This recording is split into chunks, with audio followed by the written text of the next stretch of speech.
My mom often tells me this story, and I don't necessarily remember it at all. But when I was young, maybe about 4 or 5 years old, we had taken a family trip to Edmonton.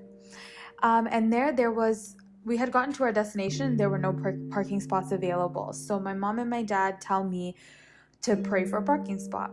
So I prayed for the parking spot, and immediately after I prayed, there came a car that pulled out, and we now had a free spot available to us. And now fast forward to when I'm about 15 or 16. And it was my birthday. My dad was in Sri Lanka and he was doing mission work there. So my mom took me shopping on my birthday, and then on our way out, just in one of the department stores, they handed us a perfume sample, and I fell in love with this perfume. It smelled amazing, and I wanted it.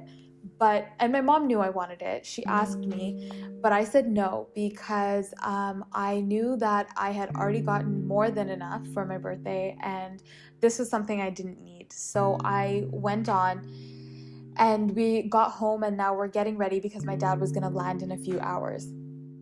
My dad comes home and he opens his bag to give me a birthday present, and it's actually the exact same perfume that I had smelled in the department store and that I had wanted.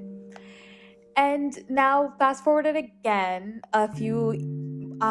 just last year actually, I was looking for a job, and I remember wanting a job in the specific place, because this was a place that I had been educated in, and I wanted to get kind of my foot in the door in a place that I was already familiar with. So it actually took me 9 months, but I prayed every single day. Every time I drove by the facility, I prayed that I would get a job there, and I did. And then maybe a few months ago, I'm a huge mango lover, and I really wanted some mangoes. And I was just sitting having dinner with my family, and I remember saying, I wish I just had some mangoes. And not even like 10 minutes later, my uncle rings the doorbell, and he has these amazing, they were delicious, the mangoes, and he gives them to us, and he just says, we picked up these mangoes, they were amazing, we thought we'd drop some off. I wanted to share these with you because when I say faith is a journey, I really do mean it. I don't remember praying that prayer, but when my mom tells me that, it reminds me that I have a God who cares about me, that is listening to me. And when I remember that perfume, and maybe it just seems really childish, but I remember that those deep inner feelings that I have, those things that I didn't even tell my mom that I wanted the perfume. I said, no, thank you, I don't need it. And we left. My dad was in an airplane, and he had no idea. He had no contact with us, but I still got that perfume.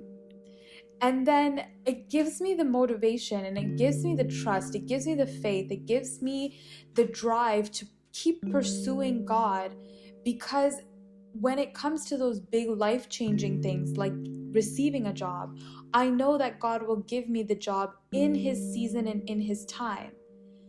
For anyone who's ever been job hunting, 9 months to get a job, it feels like 9 years. And it becomes taxing emotionally, mentally. You're sending resume after resume.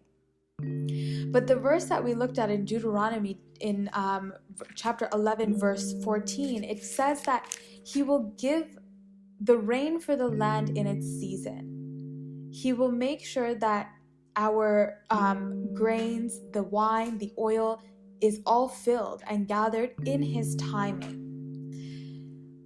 One of the things that we have to remember when it comes to our journey of faith is that it requires trust in God. Sometimes it requires you to not have all the answers right away, but to know that God will give it to you in time. I got my job in time. I got those mangoes in time.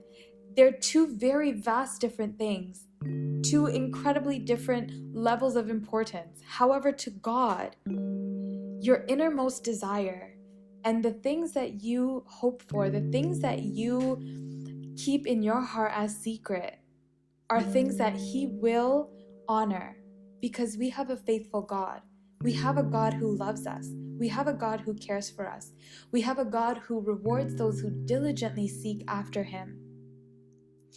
Never lose sight of that, and let that be something that you continuously place in front of you as you walk your journey of faith. God bless you. I'll see you again tomorrow.